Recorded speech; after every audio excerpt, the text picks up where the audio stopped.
보겠습니다. 누가복음 9장 10절로 17절까지 보겠습니다.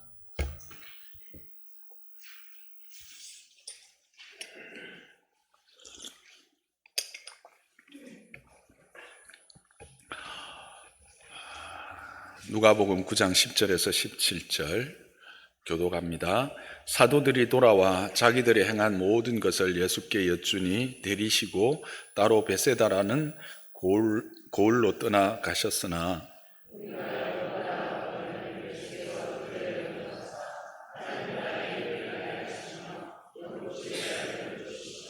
날이 저물어 가매 12사도가 나와 여짜오되 무리를 보내어 두루 마을과 촌으로 가서 유하며 먹을 것을 얻게 하소서.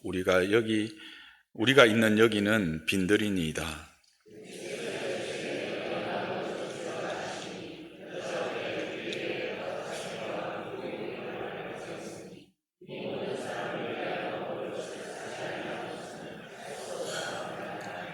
이는 남자가 한 5,000명 됨이러라. 제자들에게 이르시되 때를 지어 한 50명씩 앉히라 하시니 예수께서 떡 5개와 물고기 2마리를 가지사 하늘을 우러러 축사하시고 떼어 제자들에게 주어 무리에게 나누어 주게 하시니 먹고 다 배불렀더라. 그 남은 조각을 12바구니에 거두니라.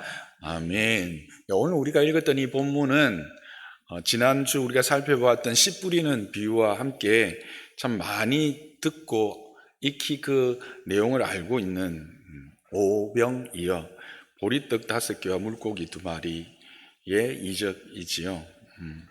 그러면 이 이적을 통해서 무엇을 우리에게 가르치고 우리에게 교훈하실까 하는 것을 오늘 좀 살펴보기를 원합니다. 예수님은 이 표적을 통해서 무엇을 보여주시려는가, 우리에게 가르치시려는가. 이 질문에 대답하기에 앞서서 우리가 성경을 해석할 때 이런 성경에 안에 있는 이적들을 만나게 될 때 유심히 살펴야 할 것들에 대하여 좀 나누고 싶습니다. 우리는 보통 이적을 이렇게 접하면 놀랍다, 신비하다 이렇게 생각하시는 분도 있고 어떤 분들은 이런 일이 진짜 있을 수 있어? 의심부터 하는 분들도 있는데 우리가 어떤 자세로 이 이적들을 대하고 바라보고 해석해야 될 것인가 하는 거예요. 하나님이 이적을 베푸시고 그걸 기록에 남기신 것은 분명한 의도가 있는데 그 의도를 바로 알기 위해서는 먼저 그 이적이 어떤 사건 안에 어떤 이야기들 안에 있는가 하는 것을 먼저 살펴야 됩니다. 다른 말로 하면 이적 전후에 어떤 주제를 이야기하고 있는가 하는 거예요. 그것을 오늘 본문을 가지고 적용해 보면 이 이적은 11절에 보시면 하나님 나라의 일을 이야기하고 계시던 중에 그 이야기를 마치신 후에 행하신 이적입니다. 따라서 오늘 이 이적은 하나님의 나라에 관한 이야기를 담고 있을 것이다 라고 하는 것을 우리는 생각하게 되는 거죠. 그런 관점에서 접근하시고 해석하시면 바른 해석이 되고 거기서 바른 은혜를 누리게 됩니다. 그리고 또 한 가지는 이게 더 중요한 건데 예수님이 행하신 그 이적을 우리는 해석할 때 반드시 이 이적을 통해서 예수님 자신이 어떤 분인가를 보여준다는 것을 우리는 기억해야 합니다. 이적은 그냥 어떤 사람을 병 고치거나 어떤 사람을 치유하거나 하는 것에 목적이 있는 게 아니에요. 그것을 행하시는 예수님이 어떤 존재인가 하는 것들을 보여주시는 거죠. 예로 이런 게 있습니다. 마태복음을 예를 들면 마태복음에서 산상수훈을 하는 예수님께서 가르치시고 그리고 나서 바로 어떤 그 이적을 행하시느냐 하면 귀신을 내어 쫓는 이적이 바로 기록되고 있습니다. 여러분 그렇다면 여기를 비춰보면 이 예수님이 귀신을 쫓아내는 이적 이것이 어떤 의미인지 바로 들어오시죠. 첫째, 하나님의 나라는 어떻게 임하는가? 죄로 말미암아 사단의 권세 아래 있는 자들을 그리스도께서 해방시킴으로 그런 하나님의 나라, 심령이 가난하고 그 다음에 참으로 의에 줄이고 목마른 자들에게 주어지는 하나님의 나라가 임한다라고 하는 것을 그렇게 보여주시는 거예요. 그리고 그 일을 누구를 통해서? 예수 그리스도 자신을 통해서 그와 같이 모든 얼매인 것, 죄와 허물로 죽었고 그 사단에게 사로잡힌 자들을 해방시켜 주시는 것으로 임한다, 이런 것으로 해석이 되는 거예요. 근데 여러분들이 성경을 볼 때, 이적을 해석할 때 이 두 가지 관점을 반드시 기억하시고 접근하시면 바른 해석이 되고 바른 은혜를 누릴 수 있게 됩니다. 그렇지 않으면 자꾸 우리가 엉뚱한 것들, 세상적인 것들을 자꾸 하게 되고 이게 내게도 이루어졌으면 좋겠다, 예수님 믿습니다, 이렇게 하면서 기복적인 것으로만 자꾸 흘러가게 되는 오류를 범할 수 있습니다. 그래서 이걸 말씀드리면서, 그렇다면 오늘 본문은 무엇을 우리에게 말씀하실까? 앞에서 말씀드린 것처럼 예수님이 어떤 분이신가를 보여준다고 했어요. 그래서 하나님의 나라의 일에 있어서 예수님이 어떤 분이신가, 하나님의 나라를 이 땅 가운데 이루어지는, 하나님의 나라의 일이 이 땅 가운데 이루어지는 일에 예수님은 어떤 역할을 하시는가를 할 때 이것을 결론부터 말하면 예수님 자신이 하늘로부터 오는 참된 양식이라는 것을 우리에게 말하고 싶어 하시는 것입니다. 우리에게 가르치시고 싶어 하시는 것이죠. 하나님께서 우리를 사랑하셔서 우리에게 생명을 주십니다. 그리고 그 생명을 유지하기 위해서 영과 육의 양식을 주시죠. 그 양식이 바로 예수님 자신을 통해서 주어지고 예수님 자신이 그 양식됨을 알리고자 하는 것, 그것이 바로 이 오병이어의 핵심적 주제입니다. 그래서 다시 본문을 우리가 한번 살펴보면, 이제 제자들이 베세다라고 하는 이제 곳에 갔는데 그곳은 빈들이었습니다. 그런데 사람들이 그곳까지 찾아왔죠. 그래서 날이 저물었어요. 가지고 온 것들이 아마 별로 없었는지 굶주렸다고 말하고 있습니다.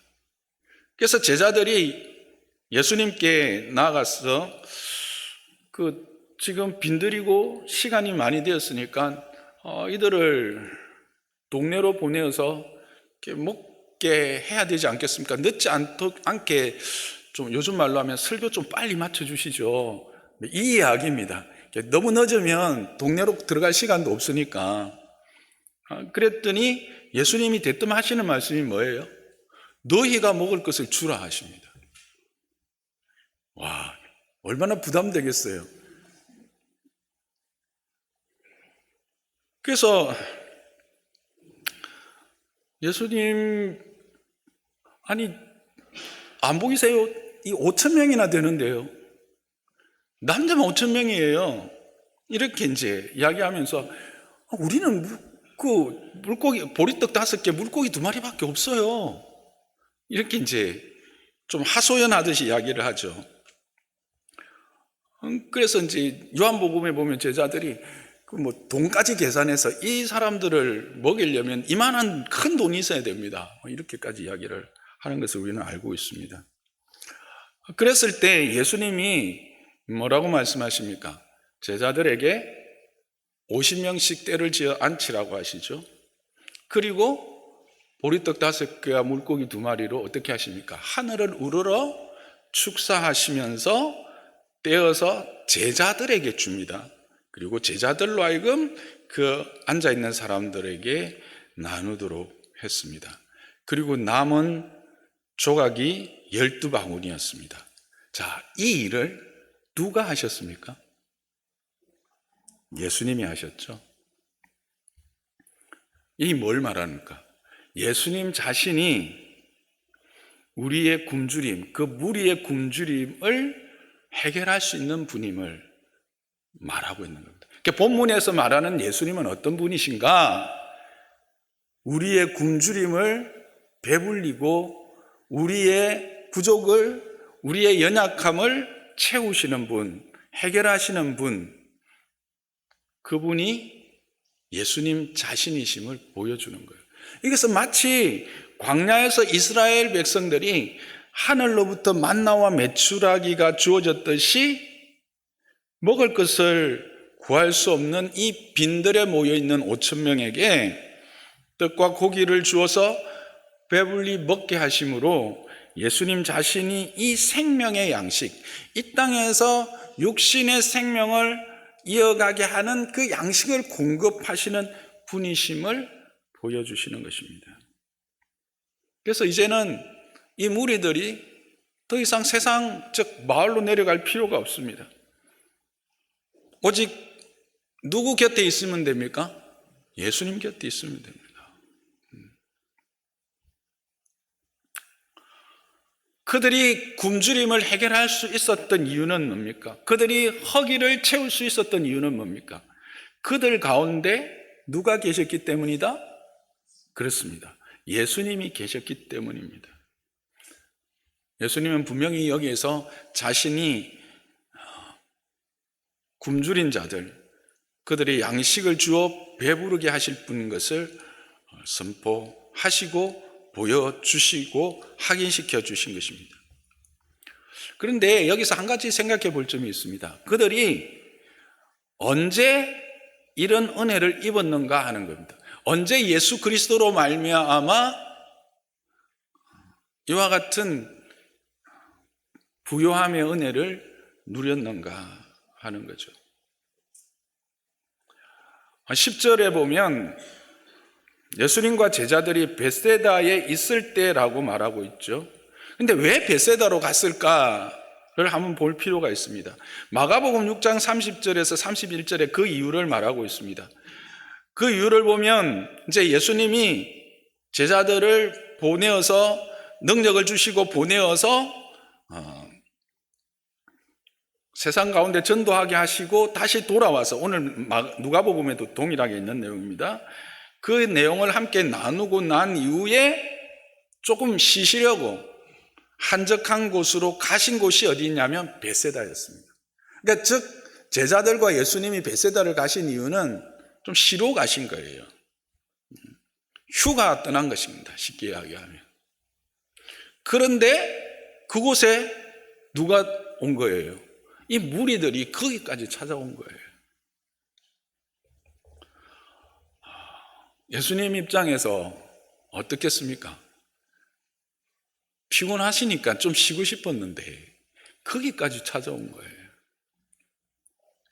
근데 예수님이 어떻게 하시죠? 기꺼이 맞아주십니다. 그러면서 그들에게 선포한 일이 뭐예요? 하나님의 나라의 일이었습니다. 그들이 왜 왔다고요? 예수님을 통해서 이 하나님의 나라의 일, 예수님께서 행하시는 일의 그 비밀을 알고 싶어서 온 것이죠. 즉 여기서 우리가 예수님과 함께 있다라고 하는 것의 의미가 뭔가를 더 분명히 알게 되는 거죠. 우리가 우리의 삶의 굶주림과 허기를 메울 수 있는 그 방법은 예수 그리스도와 함께 있는 것인데 어떤 것으로 함께 있는 것인가? 그의 나라, 하나님의 나라의 일에 대한 관심을 가지고 나아갈 때 그때 주님은 기꺼이 우리를 만나주시고 우리의 필요를 채워주신다는 사실입니다. 병도 고치셨습니다. 그리고 그들의 삶의 문제도 해결해 주신 것입니다. 그런데 문제는 우리의 예수님에 대한 이해가 예수님을 통해서 우리가 공급받고자 하는 것이 여기에 머물러 있으면 안 된다는 사실 또한 우리는 알아야 합니다. 이게 무슨 말이냐면 요한복음 6장 26절에서 27절을 보면 이 무리들이 다시 예수님을 계속해서 쫓아오는 그런 광경에 대한 예수님의 말씀입니다. 너에게 이르노니 나를 찾는 것은 표적을 본 까닭이 아니요. 표적이라고 하는 것은 하나님의 나라와 예수 그리스도의 그리스도됨을 나타내는 증거로서의 이적을 표적이라고 합니다. 그죠? 그러니까 예수님을 통해서 이 하나님의 나라에 대한 관심이 있어서 온 게 아니라 뭐 때문에 왔다? 떡을 먹고 배부른 까닭이다라고 말씀하십니다. 그러면서 무슨 말씀하시죠? 썩을 양식을 위하여 일하지 말고 영생하도록 있을 양식을 위하여 하라라고 말씀하십니다. 결국 여러분 기도 많이 하시죠? 기도 별로 안 하시죠? 네, 기도 많이 합시다. 근데 왜 기도 안 합니까? 기도해도 별로 응답이 없다고 저한테 말씀하고 싶으시죠? 왜 응답이 없을까요? 하나님 별로 우리를 긍휼히 여기시는 것 같지도 않고 응답해 주시는 것도 않아요. 같지도 않아요. 왜 그렇습니까? 계속해서 오늘 본문에 의하면 썩어질 것을 구하여 가고 있기 때문에 그런 거예요. 불타 없어질 것만을 구하기 때문입니다. 먼저 무엇을 구해야 할지에 대한 우선순위가 없어요. 우리는 우리의 신앙함의 보상을 어디에서 만족하고 머무느냐 하면 물질적 보상과 세상적 가치가 충족되어지는 것으로 예수 믿는 것의 보상으로 만족하고 그것을 위하여 기도하고 그것을 위하여 헌신하고 그것을 위하여 주의 일을 한다라는 거예요. 그리고 하나님의 나라를 그런 것으로 이해하고 거기에 머무는 것이죠. 오늘 본문에 의하면 예수님을 쫓아간 이유가 빈들에서 예수님이 채우시는 그 양식을 먹는 것, 그것으로 배부르는 것에 만족하고 있다라는 거예요. 아유, 목사님 요즘 배부른 것 가지고 뭐 그렇게 하는 사람이 어디 있습니까? 라고 말씀하고 싶으시죠? 그러나 여러분 2000년 전입니다. 그때는 먹고 사는 문제가 모든 삶의 근본입니다. 요즘도 그렇잖아요. 실제로 우리가 먹고 사는 게 뭐 염려가 없다고 생각하지만 실제로 여러분 먹고 사는 것이 얼마나 소중한지는 이렇게 60대 이상은 다 알 거예요. 한 끼를 먹고 난 이후에 다음 끼에 대한 걱정이 없는 삶은 평안한 삶이에요. 그러나 오늘을 먹고 내일 먹을 것이 떨어져서 그것을 준비하고 염려하는 삶은 내일 먹을 것이 양식이 준비되고 있다는 것은 이는 엄청난 복입니다. 이들에게 있어서 그게 해결된 거예요. 요즘도 뭐 어떤 정치인이 먹사니즘인가 뭐 그런 말로 이야기를 하던데 2025년 오늘날도 그렇거니와 2000년 전에는 어땠을까요? 엄청난 그들의 삶에 있어서 참으로 중요한 가치였어요. 근데 그것 가지고는 이 하나님의 나라의 일과 그리스도로 말미암는 그 은혜에 대하여 분명하고도 풍성하게 누리지 못한다는 사실. 거기까지 머물러서는 안 된다라는 이야기예요. 그러면 어디까지 가야 되는가? 요한복음 6장 26절 죄송합니다. 요한복음 6장 48절에서 51절을 보십시다. 이렇게 말씀하십니다. 내가 곧 생명의 떡이다 라고 하십니다. 51절로 바로 넘어가겠습니다. 나는 하늘로서 내려온 살아있는 떡이니 사람이 이 떡을 먹으면 영생하리라. 예수님이 진정 오병이어를 통해서 주시고자 했던 것은 이 육의 양식의 공급자이심도 분명히 약속하시는 거예요. 그래서 마태복음에도 보면 하물며 너희일까 보냐라고 말씀하시면서 뭐라고 해요? 공중 난 새 보고 드레베 봐봐라. 누가 먹이고 누가 입히느냐. 말씀 분명히 하세요. 하물며 너희일까 보냐. 분명히 약속하셔요. 그러나 거기에서 머물러 있는 믿음으로는 진정 하나님의 나라의 일과 그 은혜의 부요함을 맛보지도 누리지도 정말 이 부요함에 참여하지도 못한다는 사실이에요. 뭘 알아야 되느냐? 예수 그리스도가 우리의 육신뿐만 아니라 우리의 영의 참 양식인 것을 분명히 알리고 싶으신 거예요. 우리는 어떤 존재인가? 제가 자주 강조하지만 육신으로만 이루어진 존재가 아니에요. 우리는 육과 영이 함께 이루어진 이 영혼이 육신과 함께 연합되어진 온전한 인격체라고 하는 사실입니다. 아무리 육신이 부요하고 육신이 화려해도 영이 메말라 있고 영이 굶주리면 이 육신은 힘을 잃어버려요.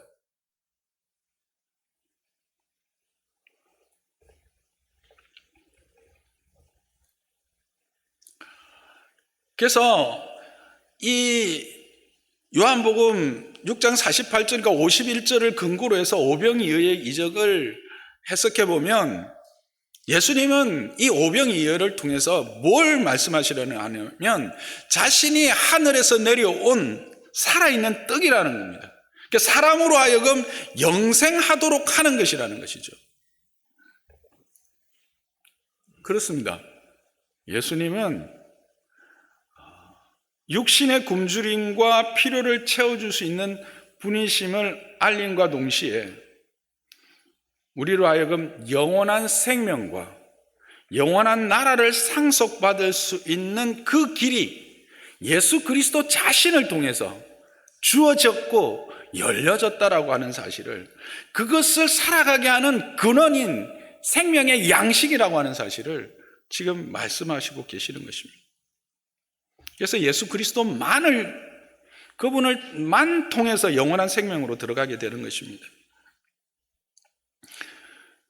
그것은 바로 그리스도와의 연합입니다.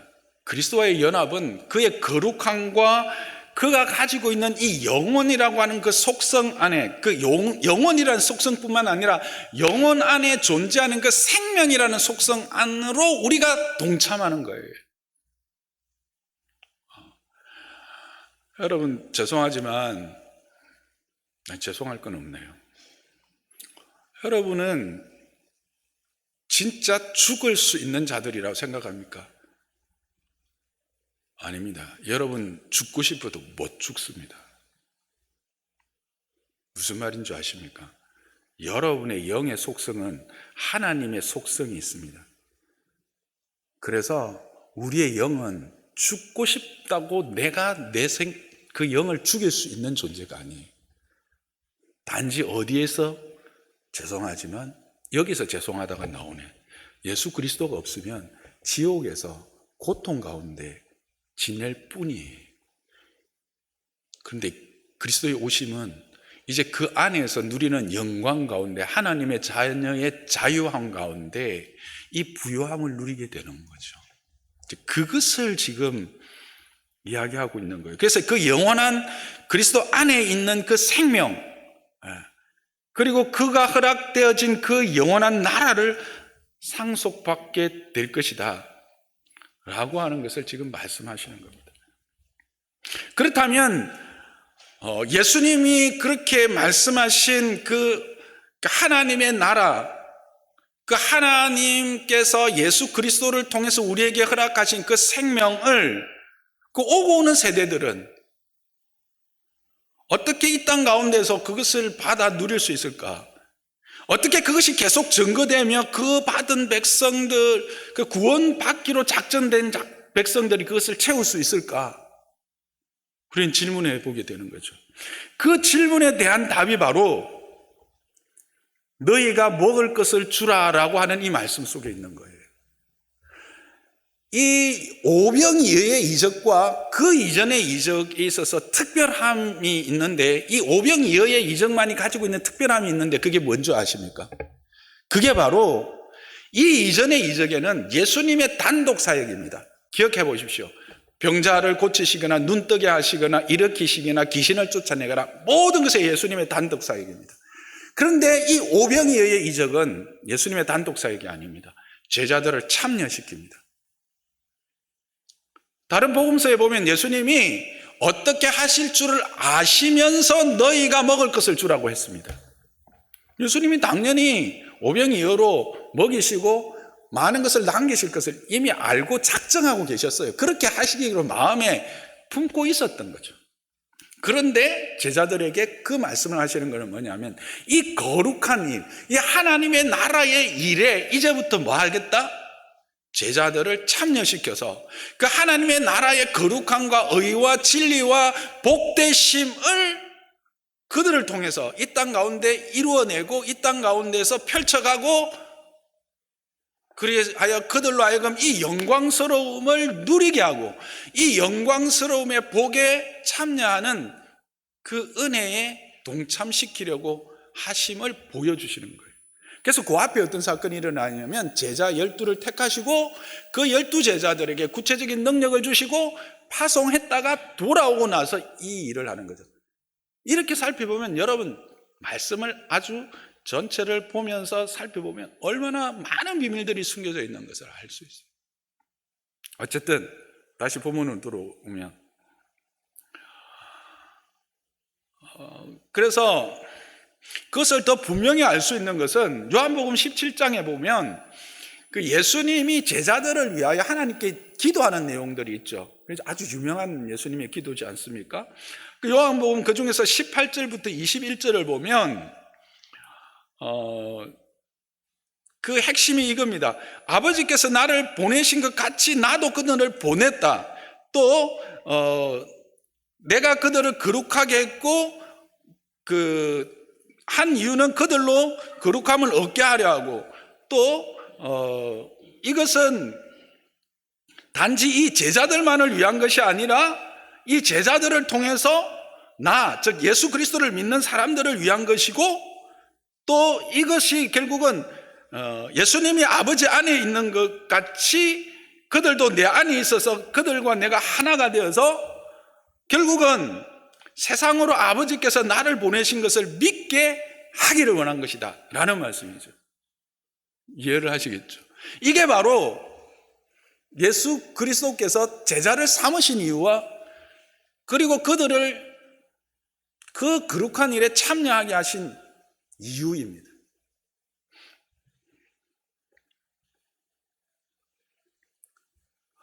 하나님이 예수 그리스도를 이 땅에 보내실 때 거저 보내시나요? 물론 그분이 원래 하나님이시기 때문에 그분이 가지고 계시는 그 우리와 공유하는 공유적 속성과 우리와 다른 그 비공유적 속성, 그러니까 하나님만이 가지고 있는 속성과 우리가 가지는 뭐 사랑과 긍휼함과 이런 속성들이 있겠죠. 그러나 이제 그 예수 그리스도의 제자가 되어서 그의 일에 참여한다라고 하는 것이 얼마나 크고 영광스러운 것인가를 보여주시는 말씀이에요. 그러니까 오병이어를 통해서 전하고자 하는 것은 예수님 자신이 생명의 떡이심을 분명히 말씀하신과 동시에 그 일을 예수님 홀로 하시는 것이 아니라는 거예요. 하나님의 나라의 일은 그가 부르신 자들을 통해서 함께 이 일을 이루어 가실 것이라는 거죠. 여러분 교회 오면서 이런 생각 하시지 않아요? 교회 좀 쉬러 왔고 좀 위로받으러 왔는데 교회 조금만 다니면 뭐 교사해라, 뭐 세례를 받아라, 교사해라, 뭐 봉사해라, 뭐 헌금해라, 뭐 예배 드려라. 내가 좀 자유하고 좀 그러는데 뭐 어깨 뭐 해라 하는 게 맞냐? 부담스러우시죠? 이게 바로 오늘 예수님이 하신 말씀, 너희가 먹을 것을 주라라는 말씀입니다. 근데 이게 우리가 살펴본 대로 그저 우리에게 부담을 주려고 하시는 말씀만이 아닙니다. 하나님이 어떻게 하실 줄 미리 아시고 작정되어 있는 하나님의 계획이 있는 것을 믿으시기 바랍니다. 그리고 우리를 어떻게 해요? 그 하나님의 부요하심과 하나님의 그 거룩하심의 영광 가운데 우리를 끌어들이셔서 그 아버지 하나님이 예수 그리스도께 허락하셨던 그 거룩함과 복됨과 그 부요함을 우리에게도 주셔서 그것을 통해서 세상으로 누리게 하시는, 우리도 먼저 누리겠지만 우리가 누리고 그것을 세상으로 누리게 하시는 축복의 통로로 부르신 것이다라는 사실. 그러니까 여러분이 순장으로 섬기고 여러분들이 교사로 섬기고 이런저런 일을 헌신할 때 정말 기쁨으로 즐거움으로 헌신할 때 여러분의 심령이 어떻던가요? 억지로 하는 거 빼고 즐거움으로 할 때 그 즐거움으로 훈련하고 하나님 앞에서 행할 때 하나님이 그 문제라고 생각되어졌던 것들을 문제되지 않게 하시는 은혜를 경험하셨죠. 내가 두려워하고 염려하던 것들을 하나님이 해결하시면서 오히려 하나님의 부요하심을 경험하게 하시는 것들, 여러분들이 직접 누리셨죠. 누리게 됩니다. 그걸 이야기하고 있는 거예요.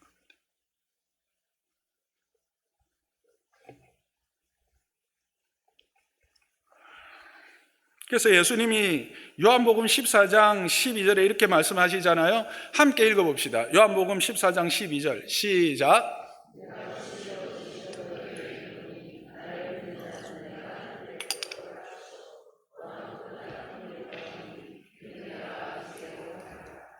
예수 그리스도께서 가심으로 누가 와요? 성령이 오세요. 성령이 오셔서 성령이 우리 가운데 내주하시며 이와 같은 놀라운 일들을 행하게 하신다는 거예요.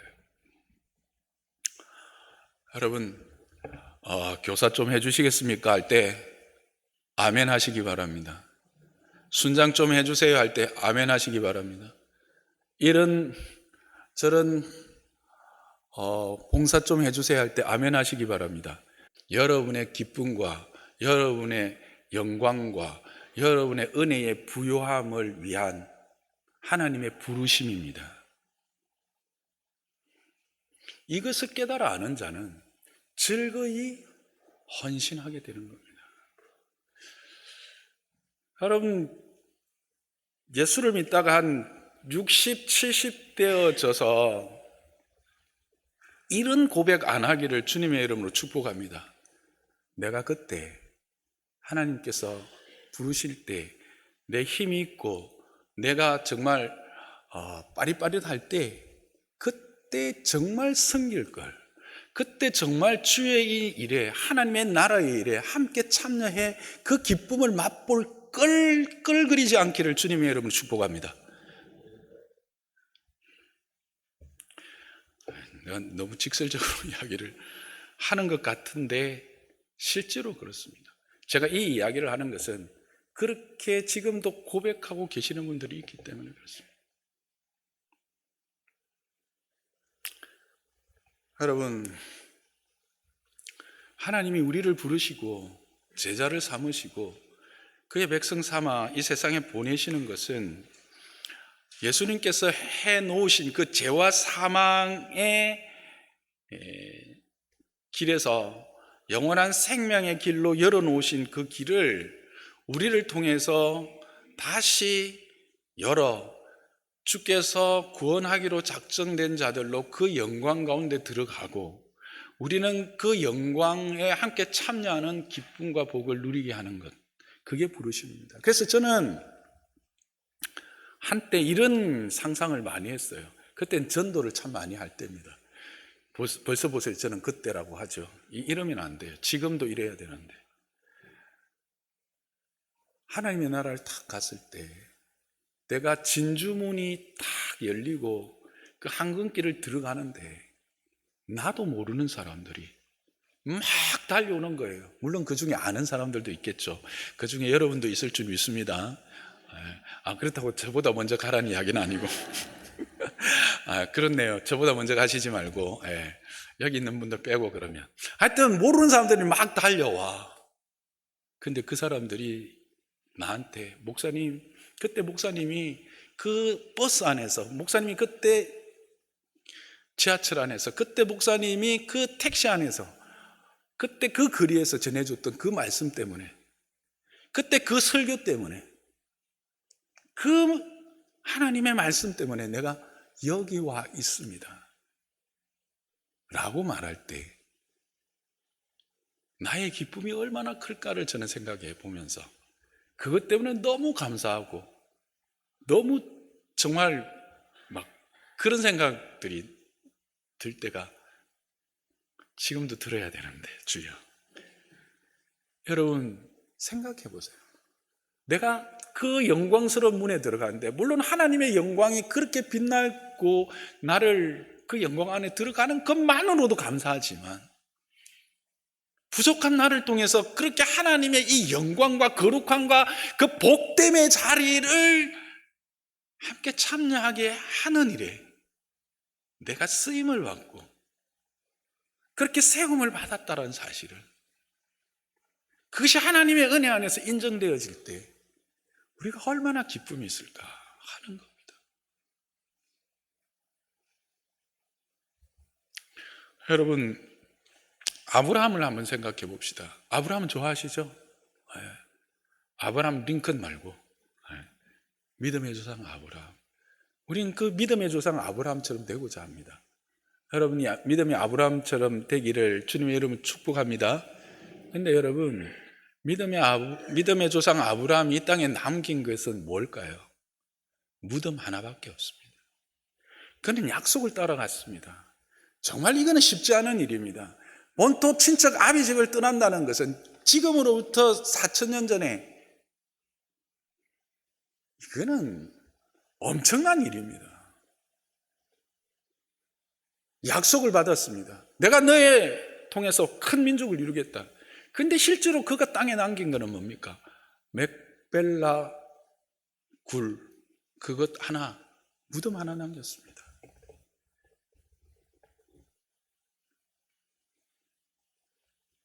그런데 여러분, 그가 살아있을 동안에도 어떤 대우를 받았는지, 우리는 그 맥벨라 굴을 구입할 때 그 사람들이 그를 통해서 고백했던 것들을 통해서 우리는 알 수 있습니다. 뭐라고 말합니까? 당신은 우리 중에 왕 같은 존재입니다. 당신이 무엇을 하든지 그대로 원하면 다 가지십시오. 돈을 받을 수 없습니다.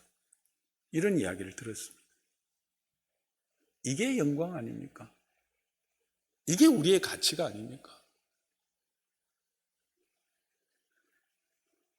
그래서 바울도 이런 말을 합니다. 현재의 고난은 장차 우리에게 나타날 영광과 좋게 비교할 수 없도다. 물론 개역 개정에는 이 좋기라는 말이 빠졌어요. 왜냐하면 원어에도 없기 때문에. 그런데 문맥상 따져보면 저는 이 강조하는 게 있는 게 좋을 것 같아요. 예수님처럼 살기 위해서는, 예수님이 가신 그 길을 따라가기 위해서는 고난도 있습니다. 핍박도 있을 것입니다. 손해봐야 할 것입니다. 억울한 일 당해도 어쩌면 그냥 혼자 가슴 치면서 꾹 참아야 될 수도 있습니다. 아니, 참아야 됩니다. 그런데 그 모든 과정이 결국은 우리에게 나타날 영광과 좋게 비교할 수 없다라고 하는 사실입니다.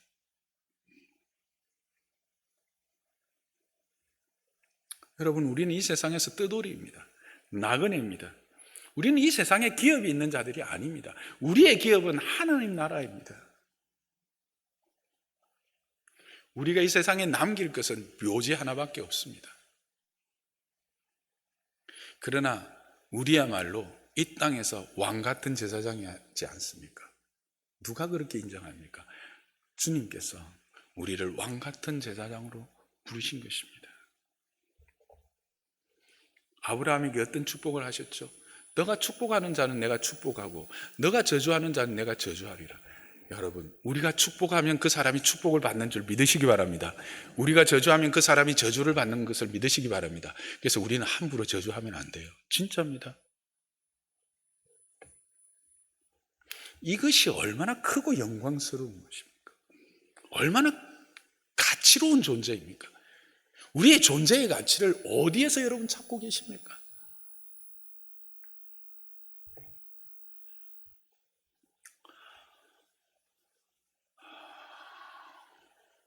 여러분, 예수님이 오심으로 우리가 오늘 이 자리에 있습니다.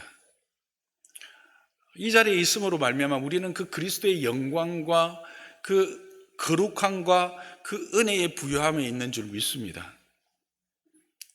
그와 같이 하나님은 우리를 통해서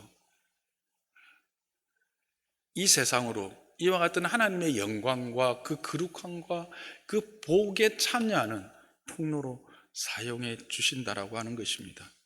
그래서 저와 여러분은 우리의 인생의 이 존재 가치는 다른 어떤 것으로도, 세상에 있는 다른 어떤 것으로도 비교할 수 없습니다.